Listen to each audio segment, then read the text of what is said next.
जय गुरुदेव। लड़के के अपहरण की घटनाओं से समझाया। सच्चे संत के हाथ के इशारे में भी दया होती है। अंत में तो धोखा ही धोखा है।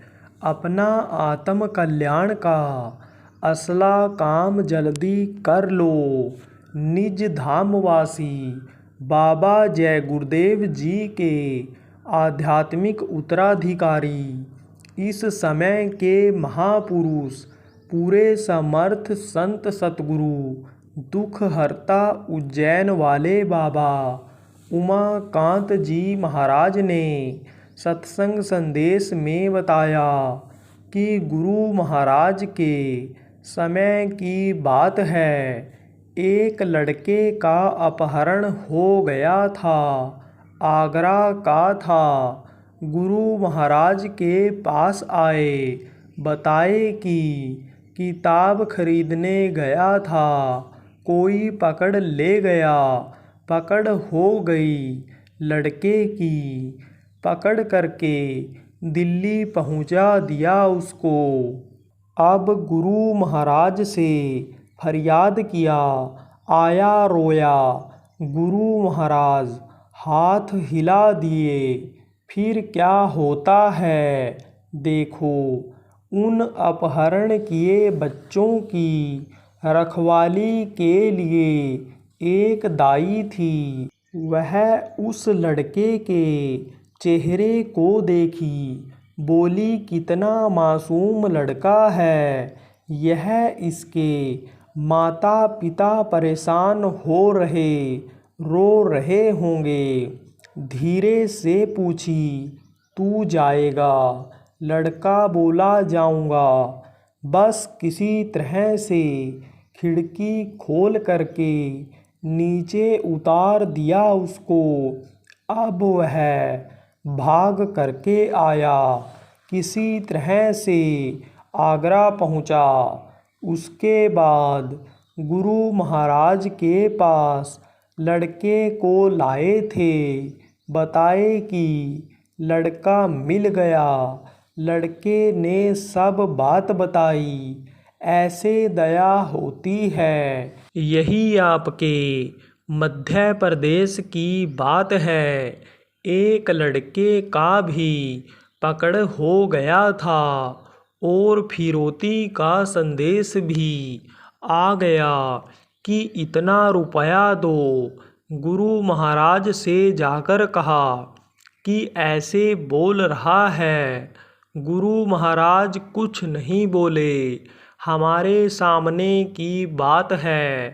थोड़ी दूर गाड़ी पर गए। फिर बुलाया। कहा, देख पैसा मत देना। उस आदमी के समझ में नहीं आवे। कहा, पैसा नहीं देंगे तो मेरे लड़के को मार देगा। जो सत्संगी उसको लेकर आए थे उनको बुलाया। कहा, इससे कह दो रुपया नहीं देगा। ऐसे दया हुई। लड़के को मारने के लिए ले जा रहे थे। रास्ते में बदमाशों की जीप खराब हो गई। अब वो जीप ठीक करने लगे। लड़के को भूख लगी थी तो सूखी रोटी दे देते। थोड़ा सा तो रखे रहता था, वही खाता था। तो वह जीप में बैठा रोटी खा रहा था। पुलिस की गश्त की गाड़ी निकली थी। जब उधर पहुंची, देखा, पूछा, क्या बात हो गई? बोले, साहब गाड़ी खराब हो गई। पूछा, कहाँ जा रहे हो? बोला, यह लड़का मरीज है, इसको अस्पताल ले जा रहे हैं दिखाने के लिए। पुलिस वाले आगे बढ़ गए। इस पुलिस वालों में से एक ने कहा, साहब यह तो हमको जिसकी रिपोर्ट लिखी गई है वही लड़का दिख रहा है। पूछे कि कैसे? नहीं होना चाहिए। बोला लड़का, अगर मरीज होता तो सूखी रोटी बैठकर नहीं खाता। तो आप चलो देखो। गए, देखा, शंका हुई तो सबको पकड़कर ले गए। कबूल किया और लड़का मिल गया। अब पता चला नौकर का ही काम था, वहीं बंद कर दिया था। झीने सीढ़ियों के नीचे के दरवाजों में ही बंद कर दिया था।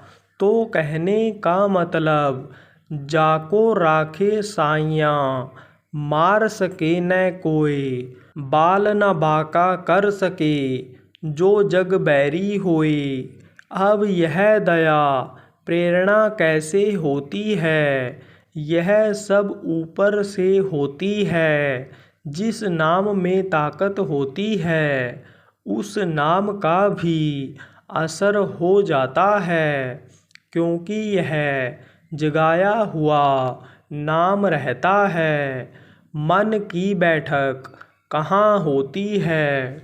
मन की बैठक जहाँ जीवात्मा की बैठक है वहाँ होती है। और यह मन काल का अंश है और काल कभी भी यह नहीं चाहता कि यह जीव हमारे लोक से ऊपर जा पावे, क्योंकि अगर यह ऊपर चले जाएंगे तो फिर नीचे आएंगे ही नहीं। तो हमारे बादशाहियत ख़त्म हो जाएगी, प्रजा ही नहीं रहेगी, तो राजा किस बात के रहेंगे। इसलिए मन को लगा रखा है और मन की डोर माया के हाथ में दे रखी है। माया का ही यह पूरा पसारा है। पूरी दुनिया माया और काल की ही बनाई हुई है। माया का ही इस पर असर है। गो गोचर जहाँ मन लग जाए सो सब माया जानो भाई। जहाँ तक नज़र जाती है वहाँ तक माया का ही पसरा है। रुपया, पैसा और औरतों को माया कहते हैं। इस तरह इस समय दोनों का ही जोर चल रहा है। कारण कलयुग का असर है और कलयुग में ही सतयुग आने की बात मिलती है। तो कलयुग जाएगा और सतयुग आएगा। तो कलयुग जाना नहीं चाहेगा। संघर्ष होगा, लड़ाई होगी, जिसको महात्मा कबीर पहले ही कह कर गए। दो पाटन के बीच में साबुत बचा न कोई। चलती चक्की देख कर दिया कबीरा रोए। कबीर साहब रो पड़े थे कि दो पाटों के बीच में कलयुग और सतयुग के संघर्ष में लोग पिस जाएंगे। अंत में तो धोखा ही धोखा है। यही काम जो आदमी करता है, भोजन खाता, टट्टी पेशाब करता, बाल बच्चों को पैदा करता, यही काम पशु पक्षी भी करते हैं। तो मनुष्य का यही काम नहीं है। मनुष्य शरीर किस लिए मिला है, इसके बारे में हमेशा सोचते रहना चाहिए। जो नहीं सोचते वह अपनी जिंदगी जीवन के साथ धोखा कर रहे हैं, धोखा खा जाएंगे। अंत में तो धोखा ही धोखा है। जब बुढ़ापा आता है तब आदमी सोचता है, देखो हमारा समय सब निकल गया। जब तक शरीर में बल है तब तक आदमी सोचता है कि धन इज्जत कमा लो, घर मकान बना लो और इसी काम में लगा रहता है। जब यह देखता है कि इन पुत्र परिवार रिश्तेदार मित्र के लिए हम दिन रात दौड़ते रहे और इस उम्र में यह लोग बात करना नहीं चाहते, मुंह मोड़ रहे हैं, तो पश्चाताप होता है। और देखो, धीरे धीरे समय बदलता चला जा रहा है, दुनिया स्वार्थी होती चली जा रही है। जय गुरुदेव।